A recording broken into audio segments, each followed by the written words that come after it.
Hola, ¿qué tal? Muy buenas tardes. Hoy siendo lunes 15 de junio del 2020, en su programa Cosmonautas Filosóficos grabamos la edición 530 y transmitimos desde la ciudad de Matamoros, Tamaulipas, ciudad fronteriza con Brownsville, Texas. Muy bien, hoy tenemos a un gran invitado y que forma parte del programa Cosmonautas, al maestro Alfonso Vázquez Salazar. Bienvenido. Muchas gracias, Ernesto. Muy buenas tardes.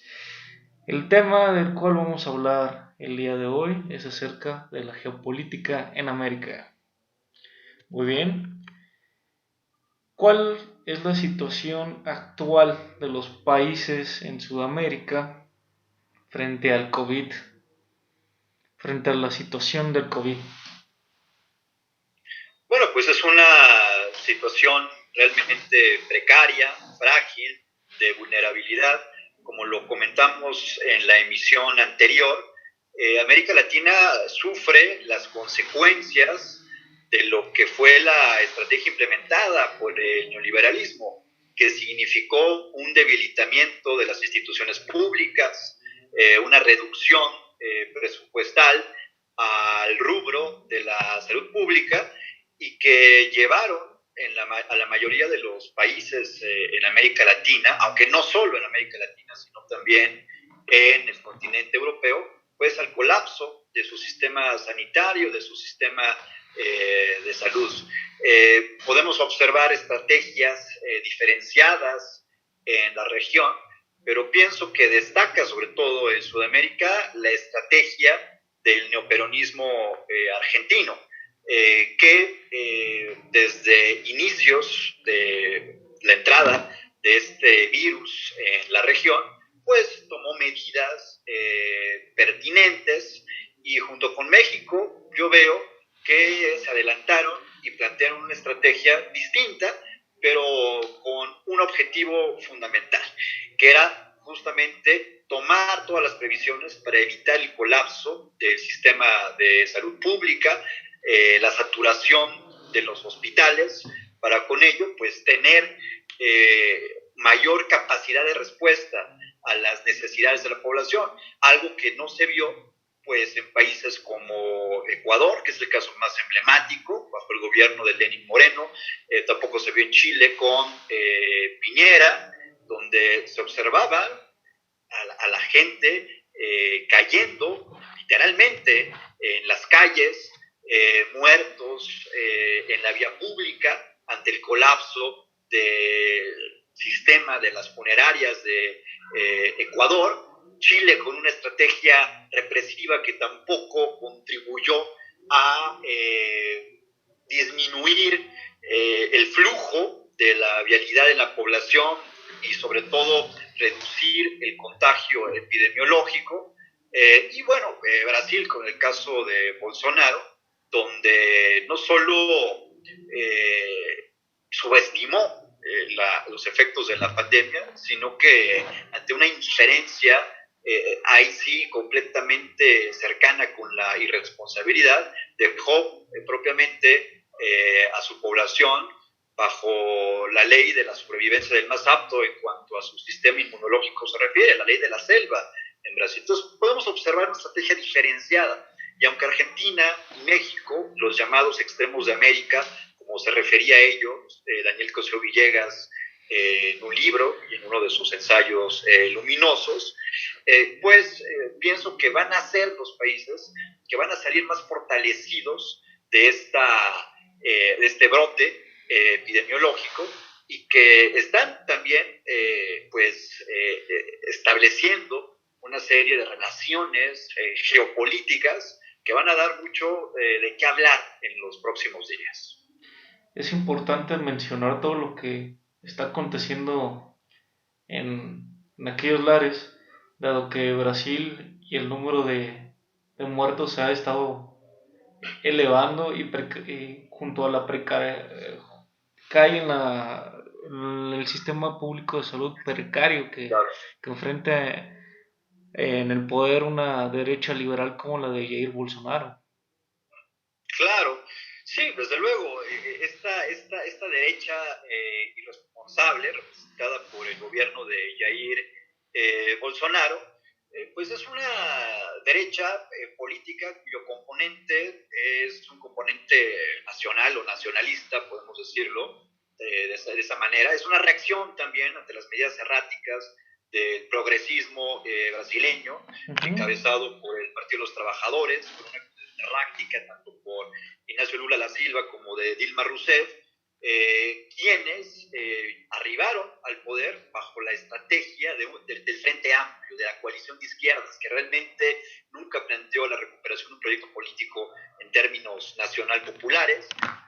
y que ante esta fragilidad y dispersión de las fuerzas políticas que integraban esas coaliciones, pues se vieron completamente superados ante los poderes fácticos, ante estos grupos de derecha. Entonces surge una corriente nacionalista desde la derecha, encabezada por Bolsonaro, a la que no le interesa el componente popular, no le interesa el pueblo, no le interesan los intereses de los sectores populares, y bajo la premisa de la producción económica, que vaya, que es algo que tienen que seguir todo Estado político de manera responsable, pero que en el caso de Brasil se fue al extremo de dejar prácticamente a su población pues en la plena intemperie ante esta pandemia. Entonces sí, esta derecha representada por Bolsonaro fue irresponsable, y bueno, ahí se observa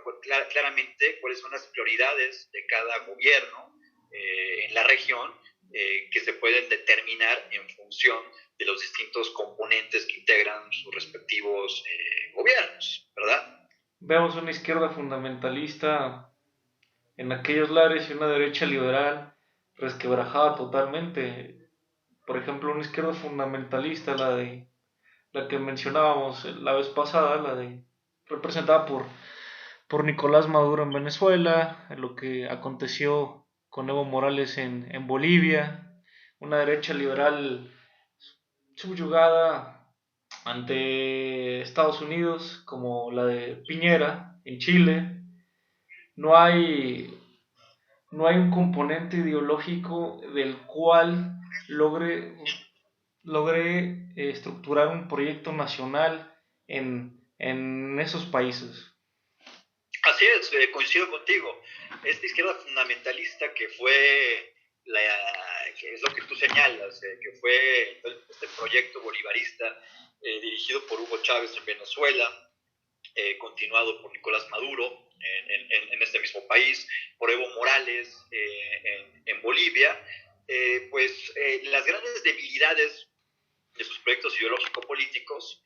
fue haberse sostenido en estas ideologías infantilistas o indefinidas que no llevan al replanteamiento de la cuestión nacional popular, o que la llevan solo de manera parcial, muy limitada, y que por otro lado tampoco conducen a un apuntalamiento efectivo del órgano o del aparato estatal. Yo lo que observo, por ejemplo, es que en el proyecto venezolano, sobre todo, se adoleció de una idea bolivarista que planteaba un proyecto de carácter regional, y que desdeñaba las particularidades nacionales, históricas de cada estado político de la región.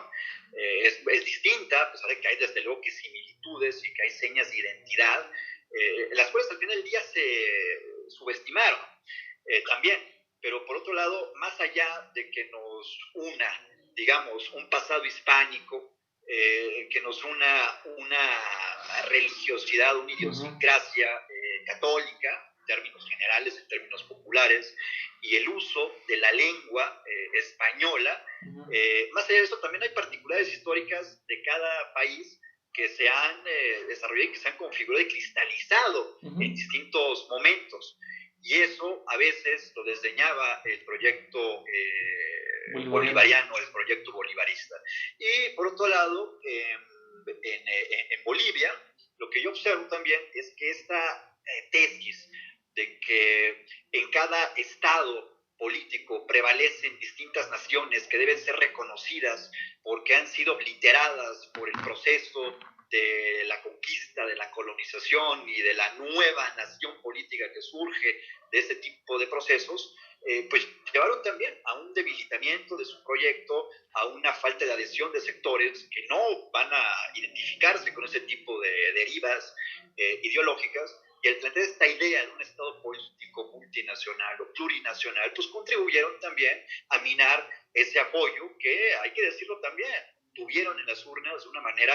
bastante clara, bastante contundente, y que les daba el margen político para desarrollar distintas reformas constitucionales en sus respectivos países, y que a pesar de esa legitimidad de origen democrática, popular, pues fueron atacados de manera brutalmente por el consenso neoliberal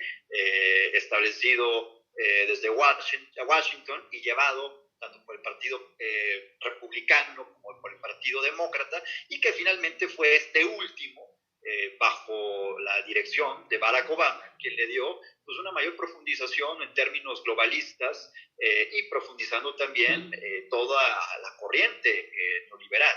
Entonces, pues bueno, creo que eso fue lo que al final del día también minó a estos proyectos, pero están surgiendo nuevamente pues las plataformas, sobre todo en estos llamados ya extremos de América, como México y Argentina,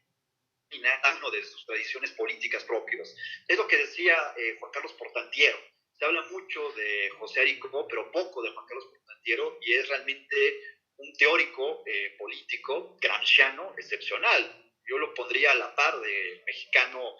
Carlos Pereira, que fueron los que se preocuparon realmente por recuperar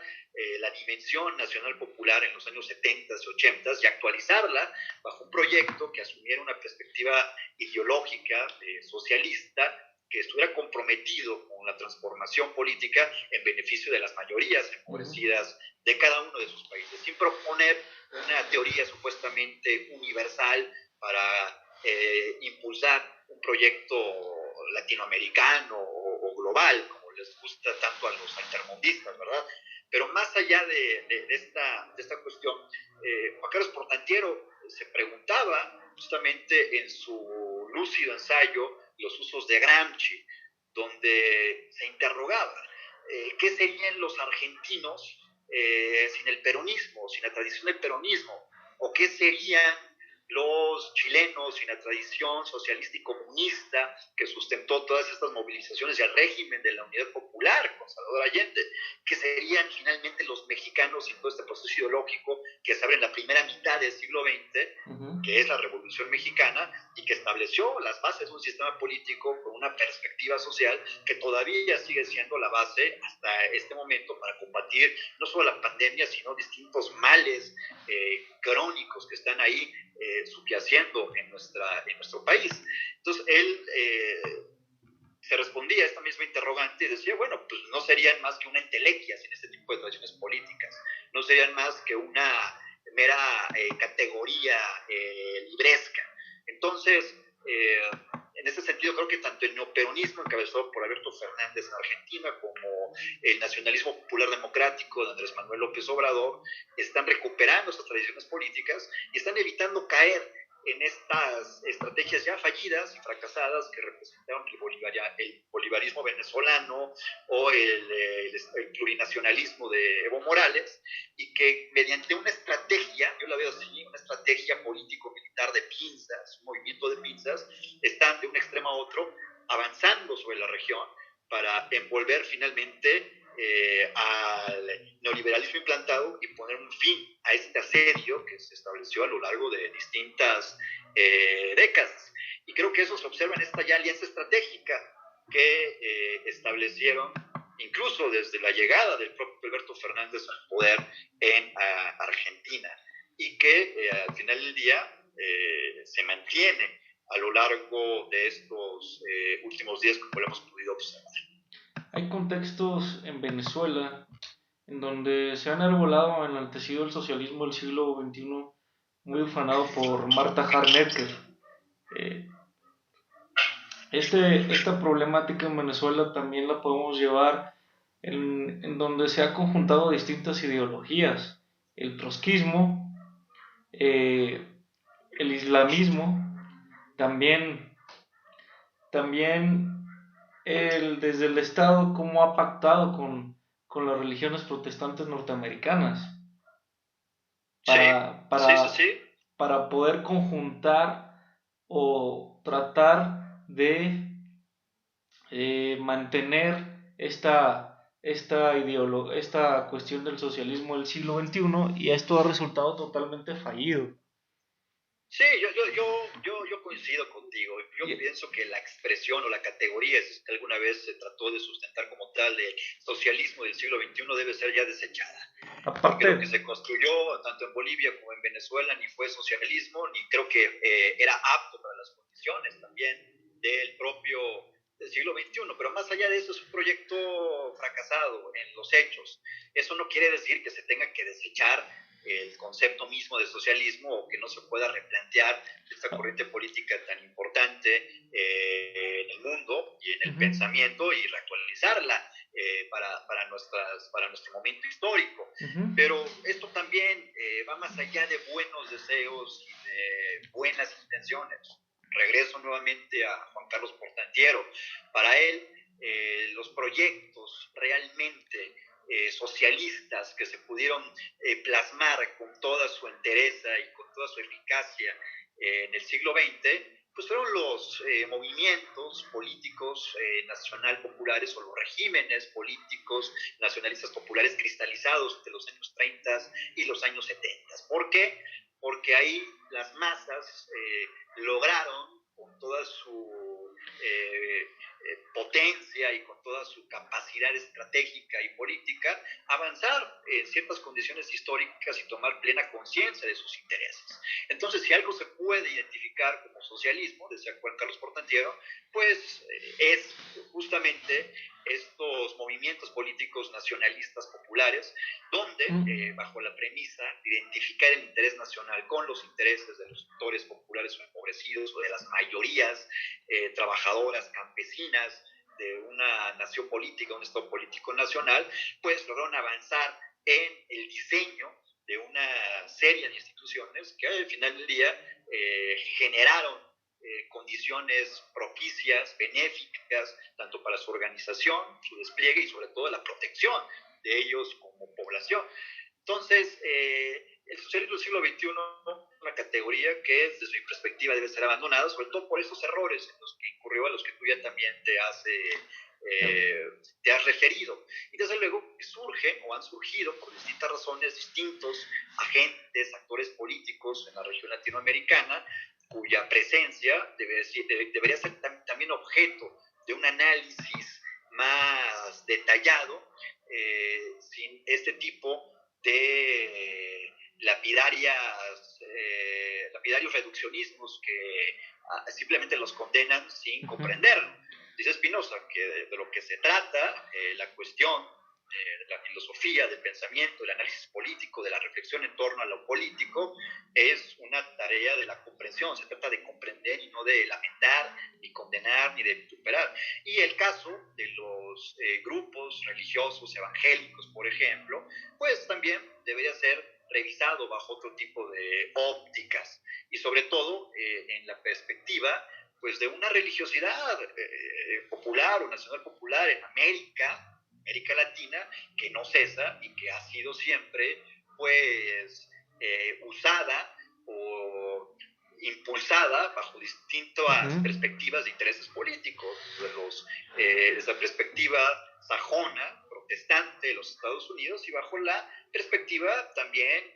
católica, que es la herencia de la mayoría de los pueblos y de los países latinoamericanos. Y bajo ello pues, también habríamos que revisar el papel que ha jugado la Iglesia Católica como institución fundamental de la civilización de Occidente en las últimas décadas, en los últimos años, las alianzas que ha establecido de manera regional, la aplicación, yo diría, sobre su pronunciamiento en distintos aspectos. Todo eso finalmente prolifera y genera las condiciones para que una religiosidad que no se resuelve por atajos intelectualistas, racionalistas o nihilistas, o en una dimensión puramente atea, como quisieran algunos materialistas ortodoxos o marxistas panfletarios, o simplemente universitarios ilustrados, eso no se resuelve bajo este tipo de fórmulas, sino que al existir este vacío, espiritual, esta crisis de sentido, pues la población necesita otro tipo de asideros y es ahí donde entran las fuerzas vivas de los sectores, de los grupos evangélicos, que bajo distintas estrategias, muchas de ellas importadas, de la forma en la que las iglesias protestantes atraen a sus feligreses en Estados Unidos, tratan de implementarlas también en la región bajo distintos medios. Y eso es un problema que pues sí lleva a que se tengan efectos en la configuración política y en la configuración social. Ahora, estos grupos pues no están de antemano ya identificados con una cierta corriente, sino más bien son los actores políticos y los grupos partidistas los que se articulan o buscan a su articulación con estas tendencias, porque saben que ahí pues hay también gente organizada y estructuras que finalmente cuentan en los votos, en las movilizaciones y en el sustento que pueda tener un determinado régimen político. Hay que soslayar que la dialéctica de imperios o de estados se está dando también desde la religión, como usted mencionaba, acerca de la presencia de la religión de protestantes norteamericanas o cristianas norteamericanas en América. Vemos en países como Colombia, Chile, Brasil, que su presencia ha aumentado en cuanto políticamente apoyados. En Chile pues tenemos el claro caso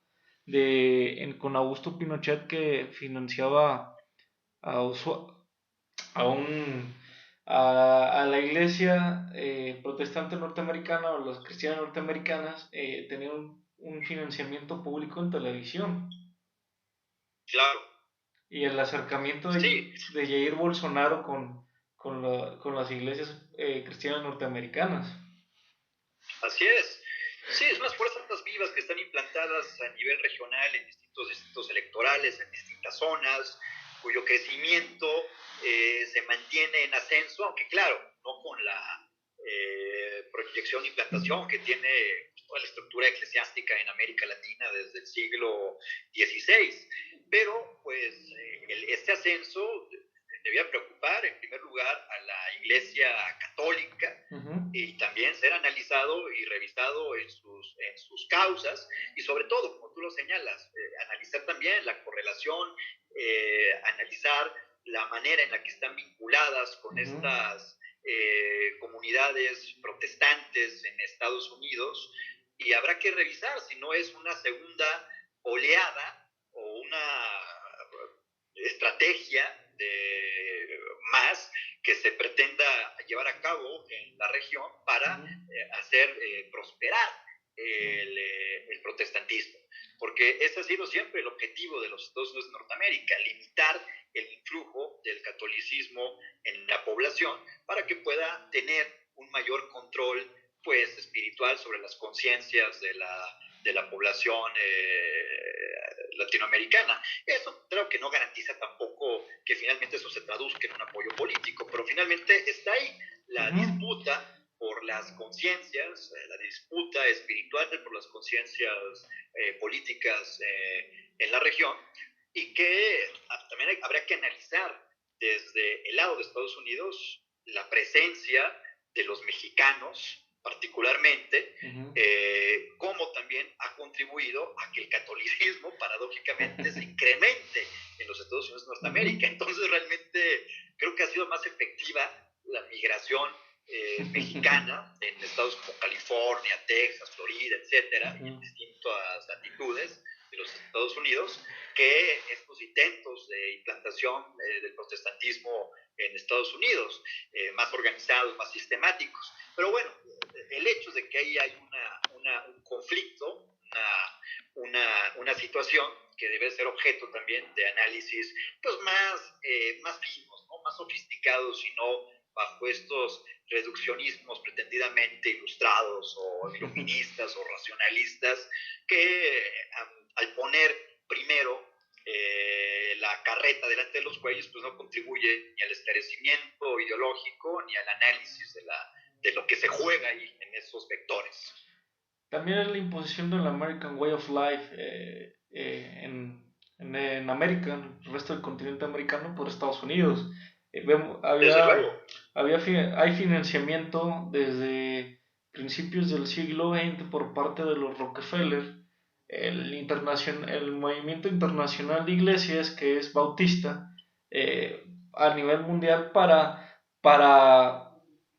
poder bautizar o poder expandir las religiones cristianas norteamericanas o el YMCA. Así es, sí, sí, sí. Yo desconozco eso que tú mencionas, pero no me sorprende, ¿verdad? Es decir, yo pienso que sí hay intereses económicos, intereses políticos ligados con intereses religiosos, y eso al final del día es el correlato de la lucha política o de la geopolítica en términos globales. Es algo que no debía sorprender a nadie, pero bueno, a pesar del avance o del proceso histórico largamente acumulado, hay todavía conciencias no precavidas que se siguen escandalizando, pero sí es un factor, un elemento que debiera estar siempre presente en cualquier tipo de análisis geopolítico, de análisis regional. El crecimiento de feligreses en México a las iglesias cristianas norteamericanas, pues se debería de analizar de fondo todo este tipo de cuestiones políticas que implica la imposición de una vida norteamericana claro. en estos lares. Y bueno, hablando de personajes históricos en América, Juan Domingo Perón es uno de ellos, Getulio Vargas, Víctor Paz Estensoro, Víctor, el fundador del APRA en Perú. Raúl Aya de la Torre. Ajá. También tenemos a Bosch.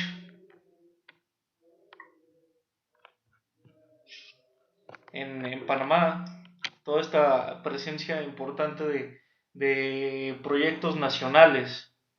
y otros, ¿no? Que también en México, Lázaro Cárdenas y claro.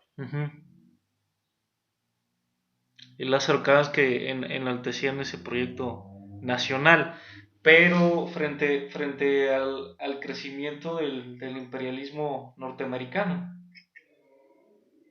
Sí, desde luego. Siempre se plantearon como contrapartida de su posición política, pues el horizonte del imperialismo o del expansionismo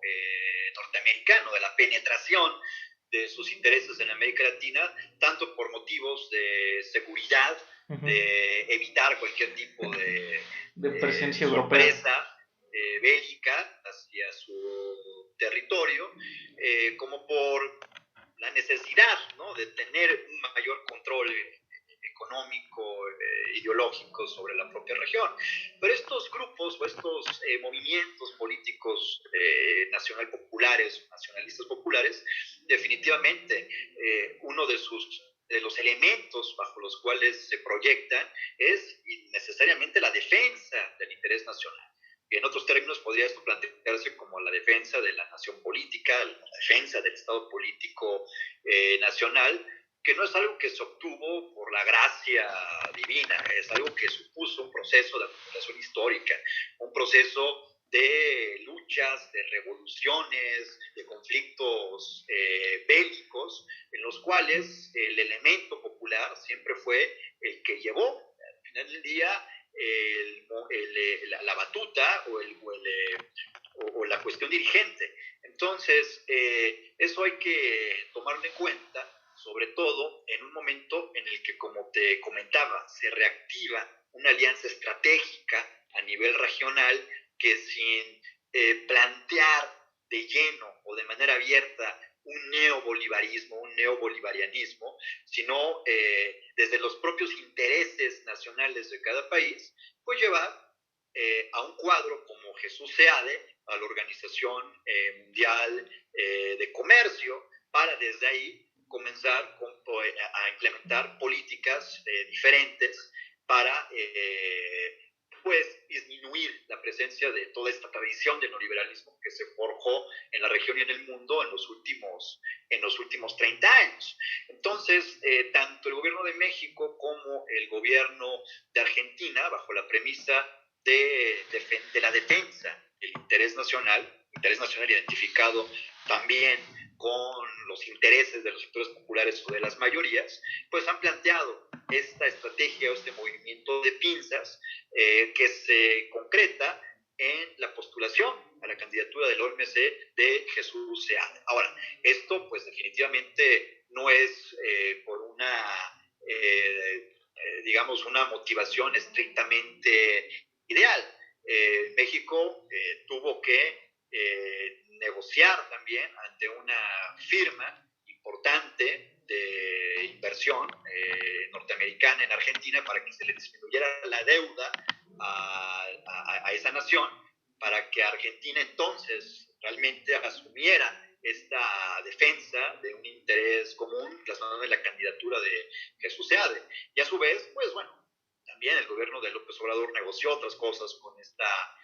firma en la política interna. Pero de esa manera se va tejiendo los lazos. Y esto solamente lo puede hacer un gobierno con un componente tal de apoyo, de soporte popular que le dé la suficiente legitimidad para ejercer la soberanía. Digo, esto lo plantea Carl Schmitt en el concepto de lo político, donde señala que aquel que ejerza la soberanía o el soberano es aquel que es el único que puede hacer preservar la unidad política en cada uno de sus territorios. Eso es lo que ha hecho tanto el gobierno de Andrés Manuel López Obrador en México como el de Alberto Fernández en Argentina. Son capaces de hacer política internacional porque tienen la suficiente legitimidad y el suficiente control de la unidad política para entonces desplegar esa fuerza en las relaciones internacionales. Y pues en ese sentido, pues sí hay desde luego que un juego, una articulación que ya se había visto desde que el gobierno mexicano logró sacar a Evo Morales, el vicepresidente de Bolivia, traerlo a nuestro país y después entregárselo al gobierno de Alberto Fernández. Entonces, ya hay una articulación que se ha dado prácticamente desde el inicio de la gestión del propio Fernández en Argentina. Tal vez fuera de esta izquierda fundamentalista del socialismo del siglo XXI, el proyecto que se consolidó fue el de la izquierda socialdemócrata, el de Rafael Correa en Ecuador. Pues sí,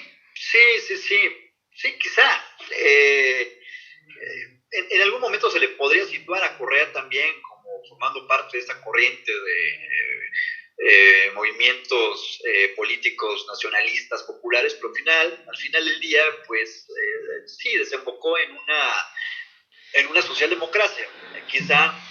más estratégica en términos de la reactivación y defensa del Estado político, pero que hemos observado que con mucha facilidad el gobierno de Lenín Moreno pudo desactivarla y hacer que se implementara nuevamente las políticas neoliberales en ese país. Habrá que estudiar con mayor detalle qué fue lo que realmente sucedió en Ecuador. Pero aquí lo que estamos viendo en México es una clara reforma del Estado, una reestructuración del Estado, para que en función de eso se preconice pues una reforma más profunda de la sociedad en su conjunto. Entonces, a pesar de que Andrés Manuel López Obrador siempre recurre a la tradición política de México, a las analogías entre las luchas del siglo XIX y también parte del siglo XX entre liberales y conservadores, lo cierto es que yo observo en Andrés Manuel López Obrador pues una concepción política gramsciana. Esta idea o esta tesis de la necesidad de la reforma intelectual y moral para consolidar la hegemonía política y para avanzar en un proceso